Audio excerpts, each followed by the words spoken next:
छोटी सी एक बात मैं आपसे डिस्कस करना चाहता हूं, जो कि इंपॉर्टेंट भी है डिस्कस करनी। दैट इज 2009 में एक फिल्म आई थी। ठीक है, इसके बारे में अब बात कर ली जाए, है ना। 2009 में एक फिल्म आई थी जिसका नाम था थ्री इडियट्स। उस टाइम पे मैं आप ही की उम्र का था, दैट इज क्लास 12th में था। ठीक है, या ड्रॉपर था उस वक्त। हाँ, मतलब तुमसे 1 या 2 साल बड़े। तो जब वो फिल्म देख के आए तो हम लोग सभी बहुत इंप्रेस हुए, या फिल्म बहुत जोरदार थी, बहुत बढ़िया लगा सबको। आमिर खान का जो किरदार था, दैट इज फुनसुक वांगडू, वो बड़ा ही इंस्पायरिंग था भाई, है ना। आजकल तो क्या है, कोई भी मान लो आप फिल्म देख के आते हो तो वो किस रियल किरदार पे बेस्ड है, कौन से रियल इंसान पे बेस्ड है, वो आपको सोशल मीडिया के थ्रू या फिर जेमिनाई पर या फिर गूगल पर पता चल जाता है, चैट जीपीटी पर। बट उस टाइम पे ऐसा नहीं था, उस टाइम पे आर्टिकल लिखे जाते थे। तो मेरे एक दोस्त ने मुझे बताया कि भाई ये जिस पे किरदार पर बेस्ड है ना, क्योंकि फिल्म रिलीज होने के बाद में फिर नाम आने लगा कि भाई एक इंसान है, लद्दाख के रहने वाले हैं, और उनका नाम है सोनम वांगचू। कि वो जो स्कूल दिखाया है थ्री इडियट्स में, वो वैसा स्कूल उन्होंने खुद ने लद्दाख में बना रखा है। और भी बहुत सारे उनके अचीवमेंट्स हैं, अगर गिनने लगोगे तो ऑब्वियसली बताए कि टाइम कम पड़ जाएगा, बट उनके अचीवमेंट्स कम नहीं पड़ेंगे। ह्यूमैनिटी या फिर लोगों के लिए उन्होंने सपोर्ट में उतरकर बहुत सारे काम किए। ठीक है, जिसमें से एक था कि भाई आइस स्तूपा बनाया उन्होंने अपनी इंजीनियरिंग कैपेबिलिटी से। ठीक है, आइस स्तूपा मतलब कि जिसमें आप गर्मियों में पानी की कमी को दूर करने के लिए सर्दियों में पानी को जमाओ, बर्फ पड़ती है वहां पे, उसको जमाओ और गर्मियों में यूज करो। वो मॉडल इतना फेमस हुआ कि बड़े बड़े देश स्विट्जरलैंड वगैरह तक वो मॉडल फॉलो करने लगे। फिर इंडियन आर्मी के लिए भैया गरम गरम टेंट बनाए, ठीक है, ताकि सोल्जर्स को कोई परेशानी ना हो। तो हमेशा सोशल वर्क या फिर बोलते ना ह्यूमैनिटी वाला वर्क, जिसमें बाकी मानवता को फायदा हो, ऐसे काम उन्होंने किए। तो हमारी भी बड़ी इच्छा होती थी यार, ये सच में ये स्कूल कभी देख के आना है। क्योंकि आपकी जिंदगी में दो प्लान हमेशा बनेंगे, दैट इज एक तो गोवा जाने का, एक लद्दाख जाने का बाय बाइक।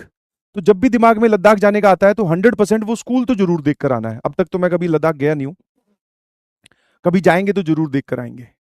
तो अब वो जो इंसान है सोनम वांगचू सर, वो बैठे हैं जंतर मंतर पर स्ट्राइक, हंगर स्ट्राइक। आज 18वां दिन है, और उनकी तबीयत अ, उनकी जो लास्ट वीडियो रिलीज हुई थी उसमें तो वो बोल रहे हैं कि ठीक है, ईसीजी की रिपोर्ट भी ठीक ठाक आई है, ब्लड प्रेशर और ठीक है, बट मसल लॉस और शायद 8.5 किलो उनका वजन लॉस हो गया है।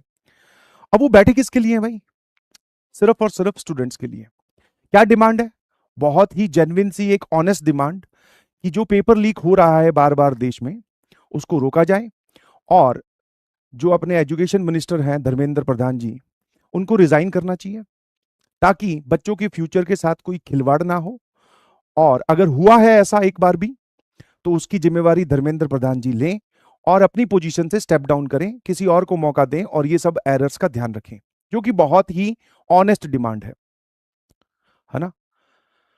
तो आए, और आप सब लोग उनको 100% सपोर्ट कर रहे हैं, कुछ वहां पर फिजिकल फॉर्म में प्रेजेंट होकर, कुछ अपनी बात रखकर।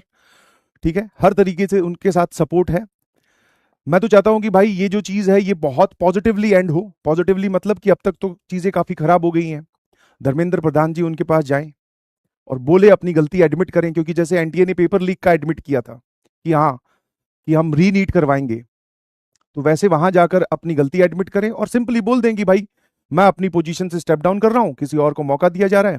अब एनटीए जो है वो ऐसी गलतियां नहीं करेगा, आगे से सुधार की आप हमसे उम्मीद कर सकते हो। और खुद अपने हाथ से अगर उनको खाना खिलाएं तो इससे बढ़िया क्या हो सकता है बताओ। क्योंकि सोनम वांगचू सर जैसे लोगों का इंडिया में या पूरी धरती पर जिंदा रहना जरूरी है भाई, जो मानवता के कल्याण के लिए दिन रात अपना, उसमें कोई भी सेल्फ इंटरेस्ट उनका नहीं है, सिर्फ और सिर्फ आपके लिए या हमारे छोटे भाई बहनों के लिए बैठे हैं, कि एजुकेशन सिस्टम ठीक हो और हम लोग एक मतलब बेहतर अपॉर्चुनिटी सभी के लिए प्रोवाइड कर सके। जो मेहनत करने वाला बच्चा है उसको सीट मिले, और अच्छे बच्चे या जो मेहनती बच्चे हैं वो गवर्नमेंट कॉलेजेस में पहुंचे, फिर वो डॉक्टर बने, इंजीनियर बने, और आगे चलकर अपना देश में, देश नेशन बिल्डिंग में अपना योगदान दे। तो बहुत ही ऑनेस्ट डिमांड है, 100% सबको सपोर्ट करना चाहिए, है ना। बिल्कुल। और आई बिलीव कि सब पॉजिटिव हो, और ऐसे उम्मीद करते हैं कि सरकार उनकी बात सुने चीजें खराब होने से पहले, ठीक है। वरना वो जो गाना है कि बहती हवा सा था वो, उड़ती पतंग सा था वो, कहाँ गया उसे ढूंढो, कोई भी हम में से, तुम में से, मैं या कोई भी ये नहीं चाहता कि ये लाइनें सच हो जाए, ठीक है। तो गवर्नमेंट को पहले उनकी बात सुननी चाहिए, पहले उनकी हंगर स्ट्राइक खत्म करवानी चाहिए, जो भी उनकी डिमांड है वो मान लेनी चाहिए, क्योंकि बड़ी ऑनेस्ट डिमांड है। उसमें कोई भी मतलब ऐसा बोल सकते हो कि आप किसी और का सेल्फ इंटरेस्ट नहीं है, ठीक है। तो we all support Sonam sir, and I believe आप लोग भी सपोर्ट करते हैं, बिल्कुल सही, ठीक है भाई। हाँ, 5000% सपोर्ट है, वाह जी वाह, बहुत अच्छी बात है।